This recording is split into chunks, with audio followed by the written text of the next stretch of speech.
po. Ayan, salamat po sa Panginoon dahil ngayon ay magpapatuloy po tayo na kung saan tayo naman po ay mag-aaral ng salita ng Diyos. So dito po sa pag-aaralan po natin, ito po ay magiging paalala sa atin ng mga mananampalataya. Na once na tayo po ay sumampalataya sa ating Panginoong Kristo, ay merong magbabago sa atin. Okay, at yun po yung pag-aaralan natin dahil napakaganda na ang bawat mananampalataya ay merong ganitong kaisipan.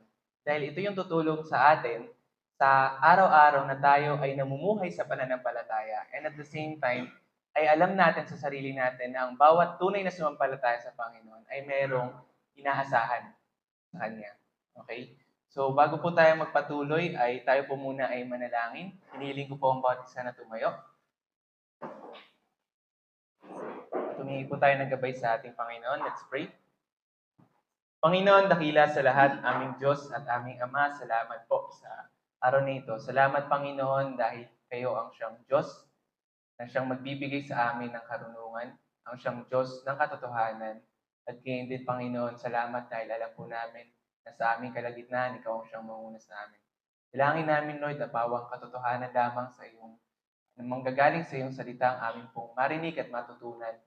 At nawa, Panginoon, kayo lamang po ang siya naming mapapurihan.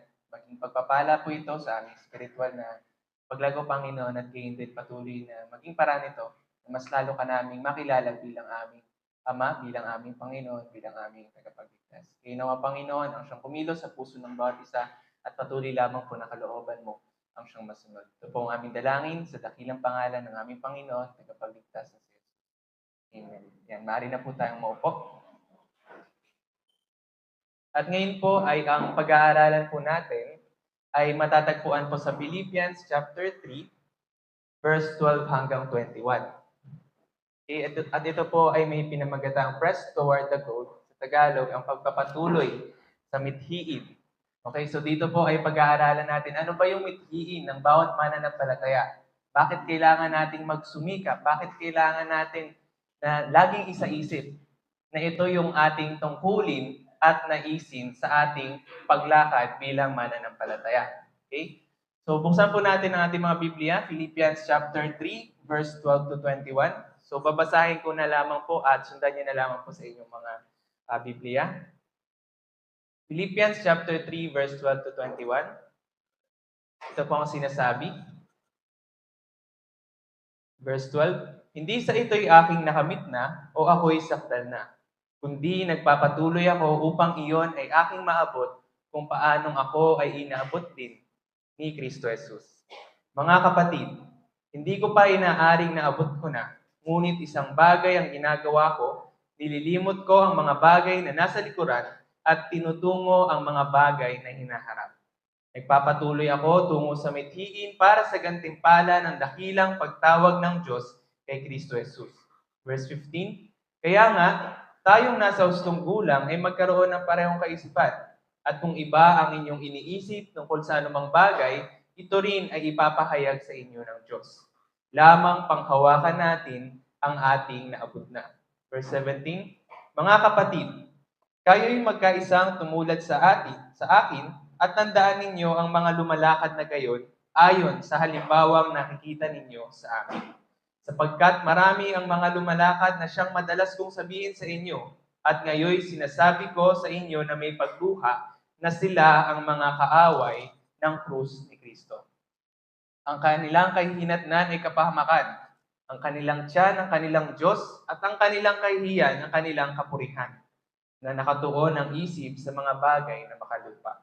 Verse 20, sapagkat ang ating pagkamamayan ay nasa langit, mula roon ay inihintay naman natin ang tagapagligtas, ang Panginoong Hesukristo, na siyang magbabago ng ating hamak na katawan upang maging katulad ng katawan ng kanyang kaluwalhatian, ayon sa kapangyarihan na kumikilos sa kanya upang maipailalim sa kanyang sarili ang lahat ng mga bagay.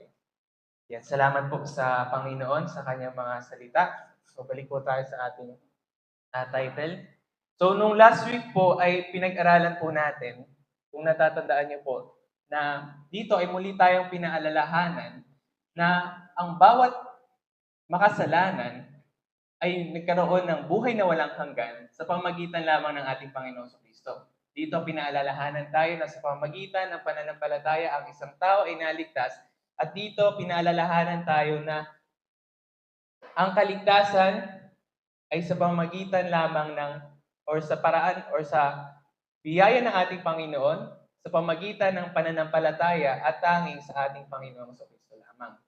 At once na ang isang tao po ay tunay na sumampalataya sa Panginoon, never mo nang nanaisin na bumalik sa dati mong kalagayan.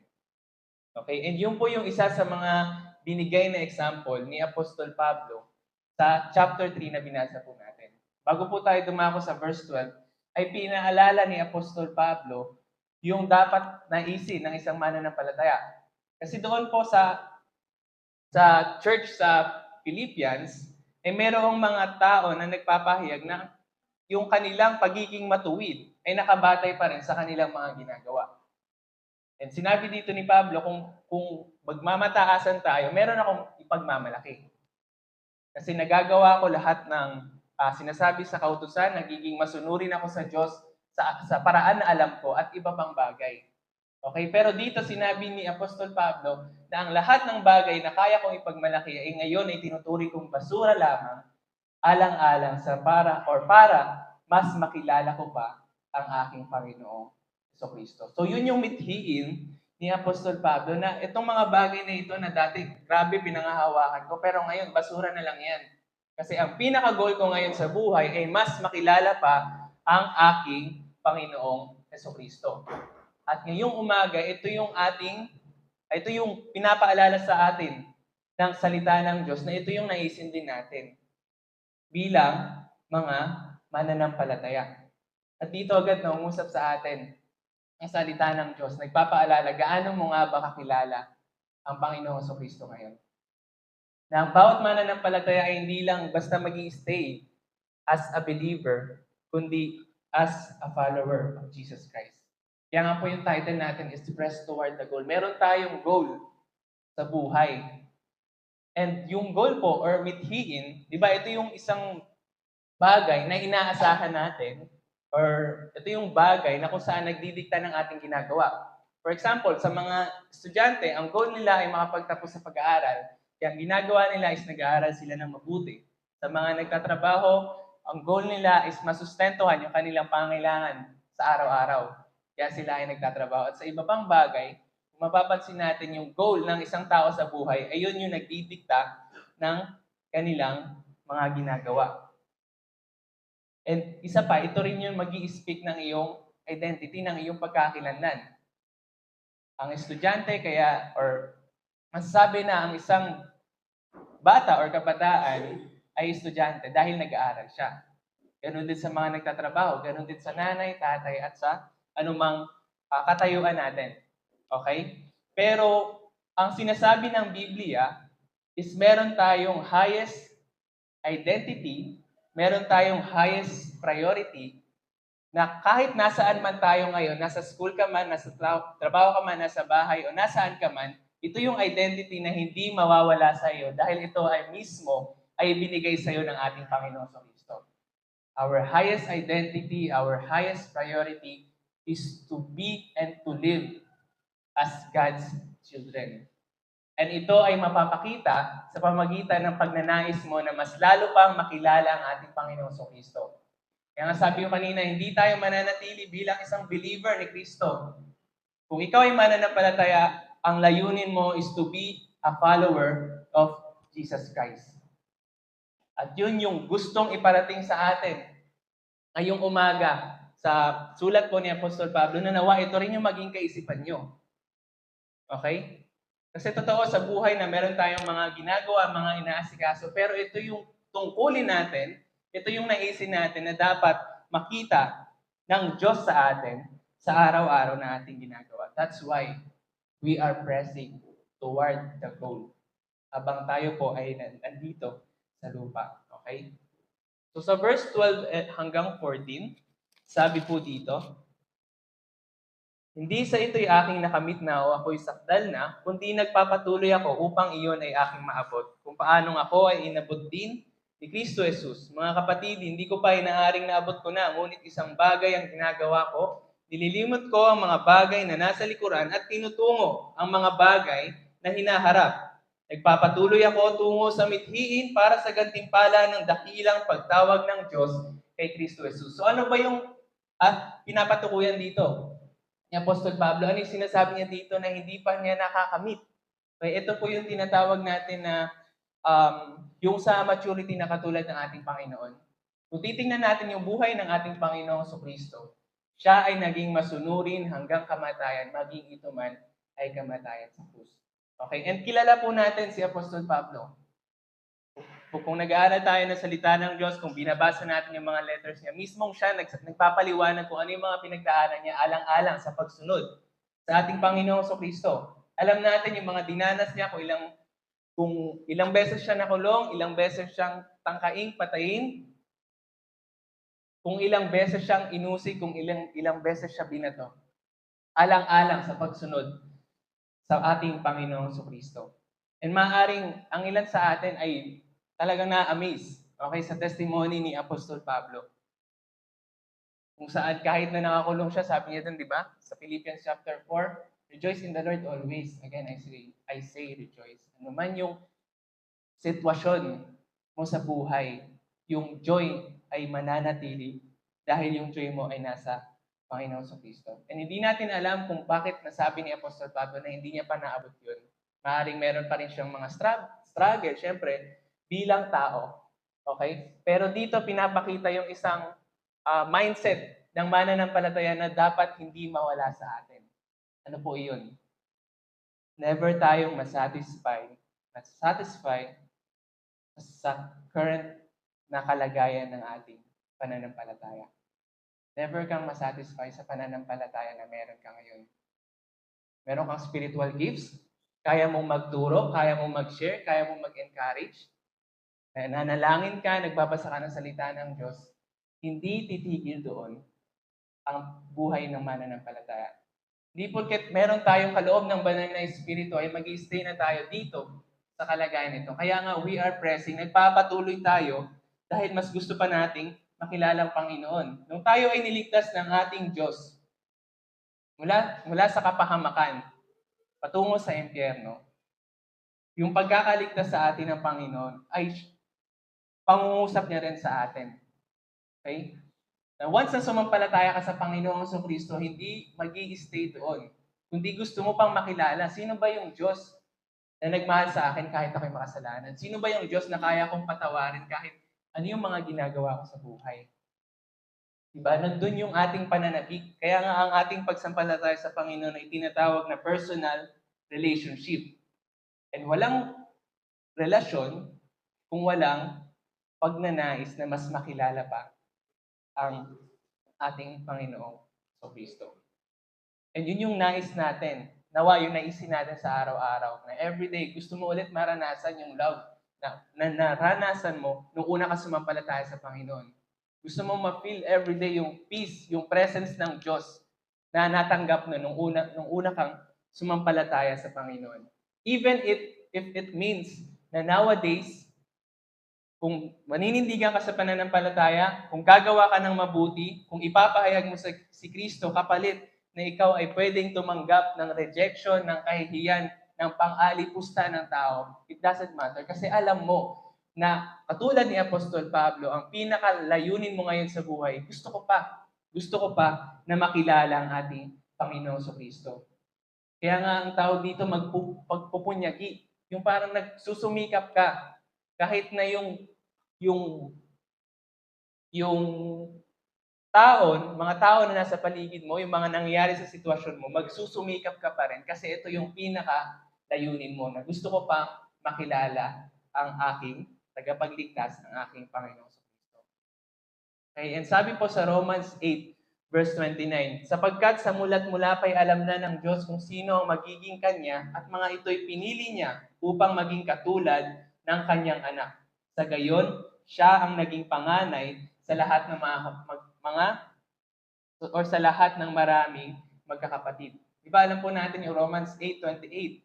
Sabi doon, sapagkat nagkakalakip-lakip ang mga bagay para sa kabubuti ng mga umiibig sa Diyos at para sa mga ayon sa kanyang mga tinawag. Okay? And yung dito, yung pinapatukuyan ditong pagkatawag ng Diyos sa atin is ito sa Romans 8:29. Pagkatawag sa atin ng Diyos is maging katulad ng ating Panginoong Hesukristo. And meron po akong nabasa na statement, ang sabi doon, live fully for Jesus, even if it costs you. God's will isn't always easy, but it is always worth it. Kasi yun po yung buhay ng mananampalataya ngayon. Na kung susunod ka sa Panginoon, willing ka na i-reject ng tao. Willing ka na mapahiya. Kahit na dahil dala-dala mo ang pangalan ng ating Panginoon sa Kristo. And it is not always easy. Laging mayroong struggle sa panahon po natin ngayon. Pero sinabi dito, it is always worth it. Kasi alam po natin na meron tayo sa dulo ng buhay ng bawat sumasampalataya sa Diyos, meron tayong hinihintay na tinatawag na heavenly prize. Kung saan merong Diyos na naghihintay sa atin, nag-aabang, excited ang Diyos na makasama niya na tayo doon sa langit. At napakaganda na marinig natin sa ating Panginoong Kristo yung salitang, well done, my good and faithful servant. Kasi yun yung hinihintay din natin. Di natin alam kung kailan babalik ang ating Panginoon. Di natin alam kung kailan matatapos ang buhay ng isang tao. Kaya nawa manatili sa atin yung goal natin sa buhay. Yung excitement na meron tayo sa ating Panginoon. Kaya ito yung sinasabi ni Apostol Pablo na nawa, ganito rin yung maging kaisipan nyo. Kasi kung titingnan natin yung buhay ni Apostol Pablo, bilang tao mahirap yun. Yung maraming beses kang nakulong, yung maraming beses kang sinaktan, binugbog, para lang sumunod ka sa ating Panginoon sa Kristo, mahirap po yun eh. Pero dito sinabi niya na kaya niya nagagawa ang lahat ng iyon dahil isa lang yung umithiin niya sa buhay. Mas lalo ko pang makilala ang aking Panginoong Kristo. Sa panahon po natin ngayon, hindi naman na tayo nakakaranas ng ganun. Kaya salamat sa Panginoon dahil privilege ng bawat mananampalataya na sa araw-araw lumalakad ka, na sa araw-araw kaya mong gawin yung mga bagay na pinapagawa sa iyo ng Diyos. At nasa sa atin po yun kung paano natin titingnan yung pangako ng Diyos na ibinigay niya sa atin. And sa verse 15 and 16 po ang sabi dito, kaya nga tayong nasa hustong gulang ay magkaroon ng parehong kaisipan. At kung iba ang inyong iniisip, tungkol sa anumang bagay, ito rin ay papahayag sa inyo ng Diyos, lamang panghawakan natin ang ating naabot na. So ito po ay paalala ni Apostol Pablo kung ano ba yung maging mindset dapat araw-araw ng mga mananampalataya that we are looking forward sa eternity na gaya po na sabi ko kanina. And although bilang mananampalataya, ay alam po natin na meron tayong buhay na walang hanggan. Meron tayong pangako sa Diyos. Pero babagsak at babagsak pa rin yan sa kung ano yung mga ginagawa natin sa araw-araw. Nakikita ba sa atin na nandun yung ating pag-appreciate, nandun yung ating pasasalamat sa Diyos na meron kang buhay na walang hanggan? Kasi lahat po yan ay makikita sa ating mga ginagawa. And to be honest, sabi ko nga kanina, mahirap. Sa panahon ngayon, mahirap na yung patuloy tayo na lumalakad sa kalooban ng Panginoon. Dumarating sa punto na nakaka-drain, nakakapagod. Kasi yun po yung kalagayan natin bilang tao. Pero ang Panginoong mayaman siya sa kanyang mga salita. Alam natin sa Romans 8:18, di ba ang sabi doon, yet yung suffering na nararanas natin ngayon is hindi maikukumpara sa kaluwalhatian na siyang darating sa atin. Hindi ibig sabihin na kailangan mong i-give up yung mga inaasikaso natin ngayon sa buhay para sumunod ka sa Panginoon. Yes, yung mga ginagawa natin, lahat yan, meron tayong mga inaasikaso sa buhay. Okay, and it is actually a blessing sa Panginoon. Yung pag-aaral mo, yung trabaho mo, ano man yung tinatangkilik natin, it is a blessing sa Panginoon. Pero ang paalala sa atin ng Diyos, yung blessing ba na yun, sana at nawa ay hindi na ito yung mas mahal natin, mas inuuna natin, mas binibigyan natin ng pansin kaysa sa ating Panginoong Kristo. And ang sabi pa dito, lamang panghawakan natin ang ating naabot. Na ano ba yung meron tayo ngayon bilang mananampalataya? Na ang mga mananampalataya ay tinuturing ng matuwid, na we are sanctified. We are separated, na kung saan yung kalagayan natin ngayon sa harapan ng Diyos, tayo na ay malinis, tayo na ay merong magandang relasyon sa Kanya. At ang sabi dito, panghawakan natin lahat ng bagay na yun. Kasi kung makikita natin kung gaano kaganda yung pag-ibig ng Diyos sa atin, yung kalagayan natin nung tayo ay makasalanan pa, yung hopelessness na meron tayo noon, tapos yung joy na meron tayo ngayon, nakikita natin parang sobrang salamat sa Panginoon. Kasi ito na yung kalagayan ko sa buhay. At ang sabi ng Diyos, itong naabot mo, na ipinagkaloob sa atin ng Diyos, panghawakan natin. Okay? And sa verse 17 to 19, ang sabi dito, mga kapatid, kayo'y magkaisang tumulad sa akin at tandaan ninyo ang mga lumalakad ng gayon. Ayon sa halimbawang nakikita ninyo sa amin. Sapagkat marami ang mga lumalakad na siyang madalas kong sabihin sa inyo. At ngayon sinasabi ko sa inyo na may pagluha na sila ang mga kaaway ng krus ni Kristo. Ang kanilang kahihinatnan ay kapahamakan, ang kanilang tiyan ang kanilang Diyos, at ang kanilang kahihiyan ang kanilang kapurihan na nakatuon ang isip sa mga bagay na makalupa. So dito sinasabi lang po ng Biblia na maging maingat tayo sa pamumuhay natin sa araw-araw. Dahil sabi dito na marami ang susudpot na magpapakita na yung kanilang ginagawa ay tunay na sila ay kaaway ng krus ni Kristo. At nakikita po natin yan sa araw-araw. And kung yun yung nangyayari ngayon sa sanlibutan, sa iba't ibang kaparaanan, isipin na natin, paano kapag walang Kristiyano ang sumusunod sa ating Panginoong Kristo? Paano kung walang Kristiyano na gusto na maging katulad ng ating Panginoon? Marami ang mapapahamak. Marami ang maliligaw. Marami ang malilinlang.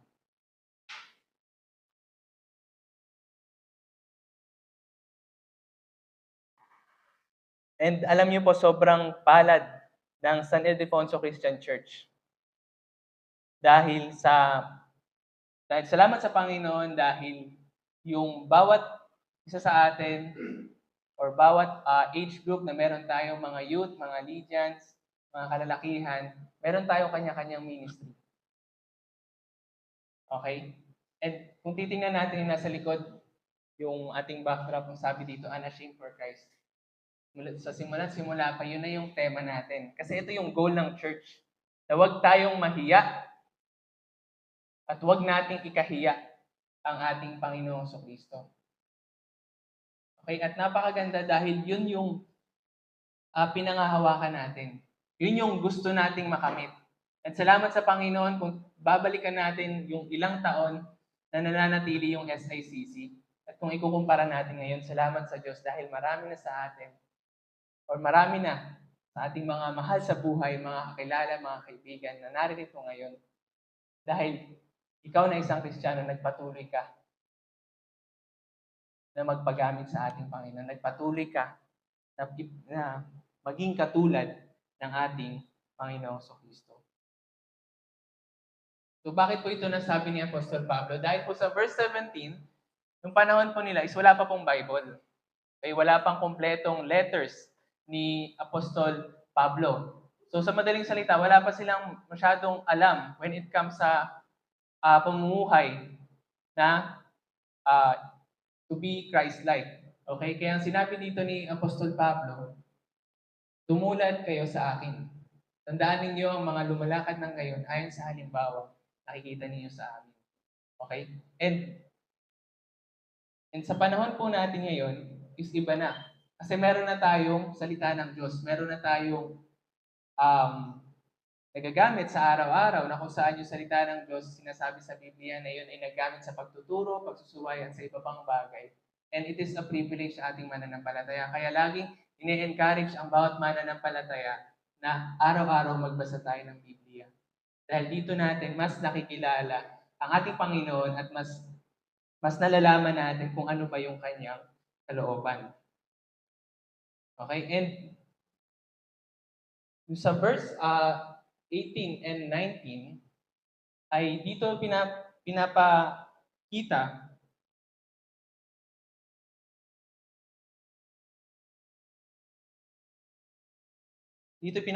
ni Apostol Pablo na merong dalawang reason, verse 19 hanggang 20, or verse 18 hanggang 21, na merong dalawang reason bakit nagpupursigi tayo sa ating paglakad bilang mananampalataya. Dahil una, ay marami, sabi nga dito, marami ang lilitaw na sila ang mga kaaway ng krus ni Kristo. And kung papansin natin yung sinabi ni Apostol Pablo, na sinasabi ko sa inyo na mayroong pagluha. So, kung isipin natin, kung imagine natin, ano yung nararamdaman ni Apostol Pablo? Bakit naiiyak na siya na sinasabi niya ito? Okay, kasi dito makikita natin yung katotohanan na kahit ang mga tao na sinasabi sa Biblia na nagpapatuloy sa paggawa ng kasalanan, nakakalungkot dahil hindi nila alam yung kanilang ginagawa. Hindi yung sinabi ng ating Panginoon sa Kristo nung nakapako siya sa krus. Ama, patawarin mo sila sapagkat hindi nila nalalaman ang kanilang ginagawa.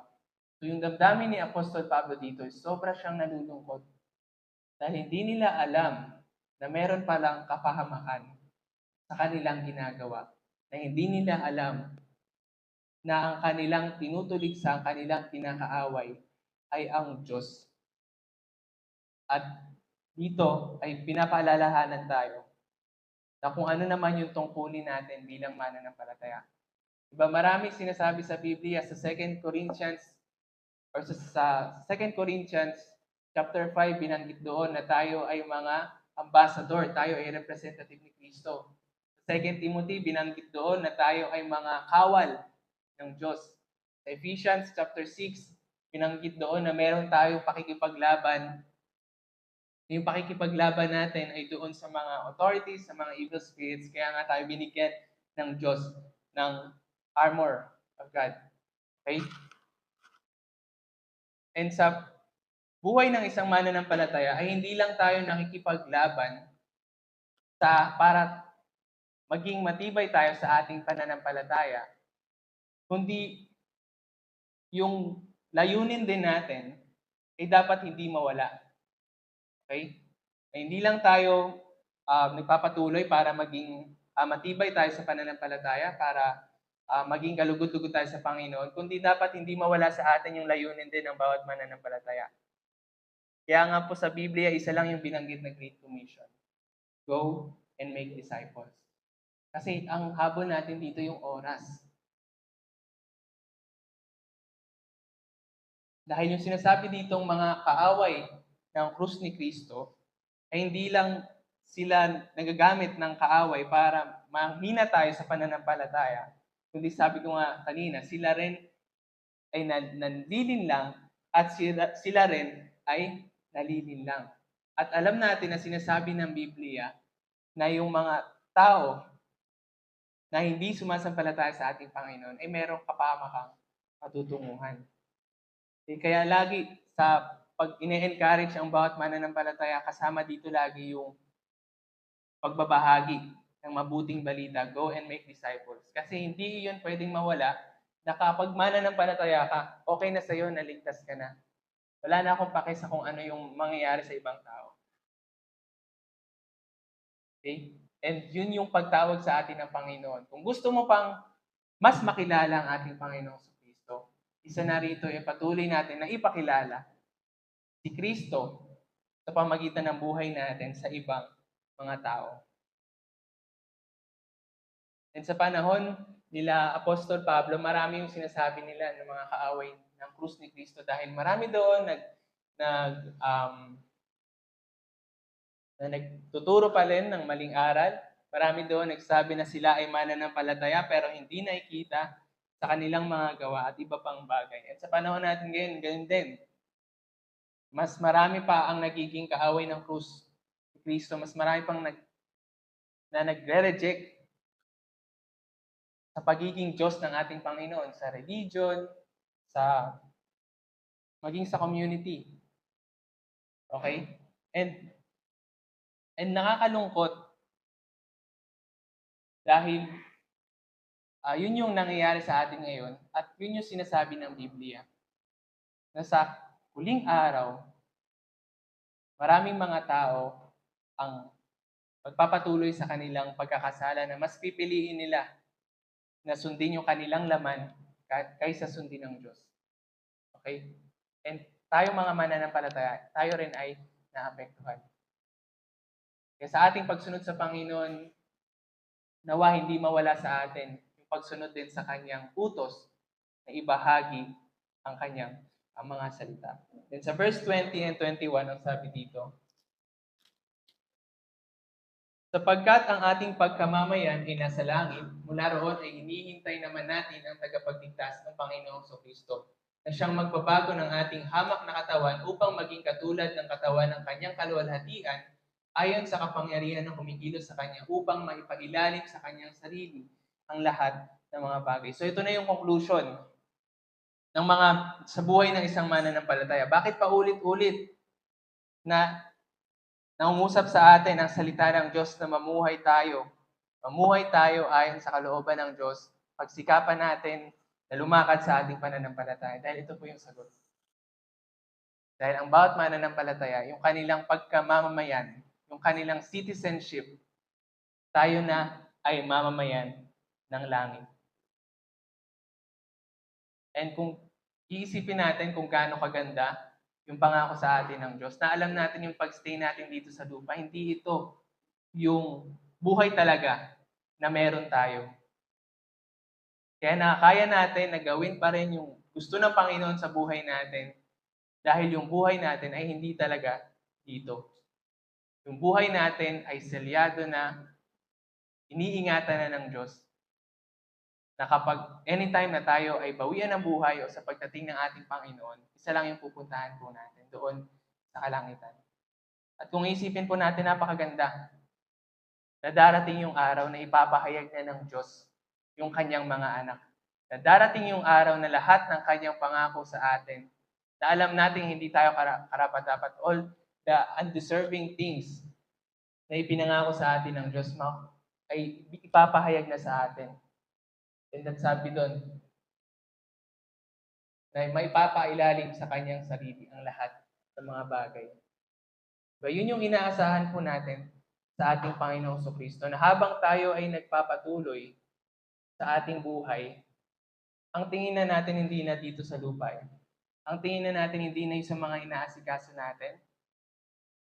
Dahil sabi ko nga, yung ating highest priority, yung ating highest identity na binigay sa atin ng Diyos is tayo ay mga mamamayan ng langit. At yun yung pinangahawakan natin sa mga oras na ito. Kaya po, ito ay encouragement sa atin bilang mananampalataya.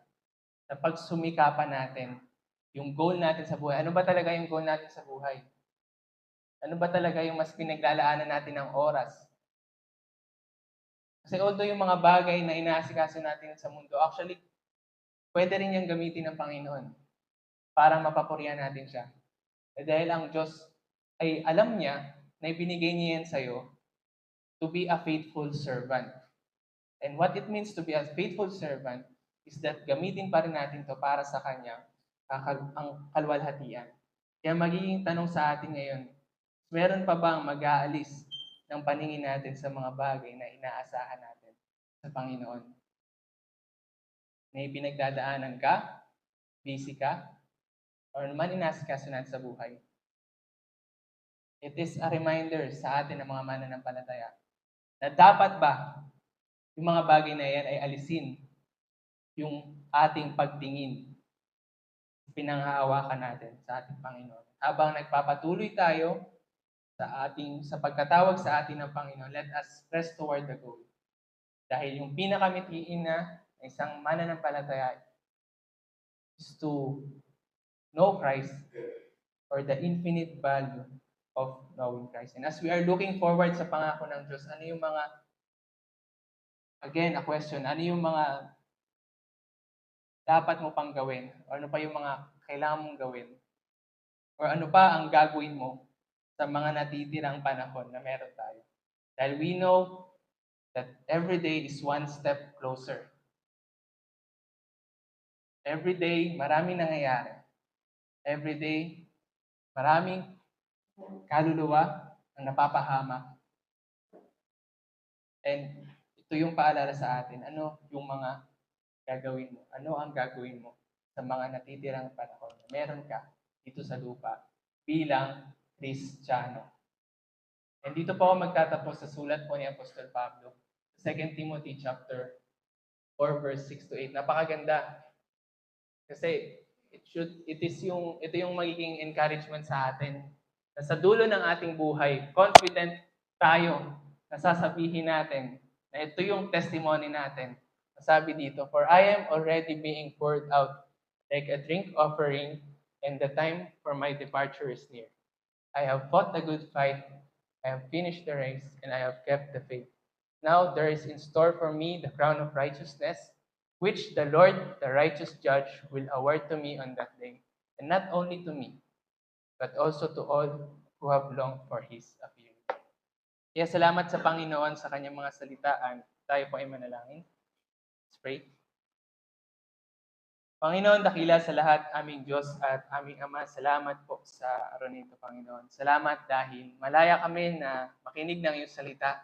Malaya kami na paalalahanan kung ano ba yung tunay na dapat naming naisin bilang mananampalataya.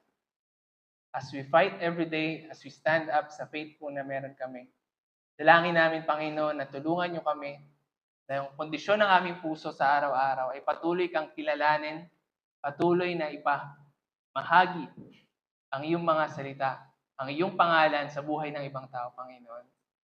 Ano, Panginoon, as we are nearing sa iyong muling pagparito or sa kamatayan, Panginoon, nawa meron kaming confidence ng aming buhay ay naging kalugod-lugod sa iyo. At Panginoon, dalangin po namin na ito ay maging paalala sa bawat mananampalataya sa araw-araw na ito ang pinakamithiin ng tunay na sumasampalataya sa iyo. Na Panginoon, mapapurihan ka sa buhay namin, sa mga ginagawa namin, nasaan man kami. Patuloy nawa na kalooban mo siya masunod. Ito po ang aming dalangin sa dakilang pangalan ng aming Panginoon, tagapagligtas na si Jesus. Amen.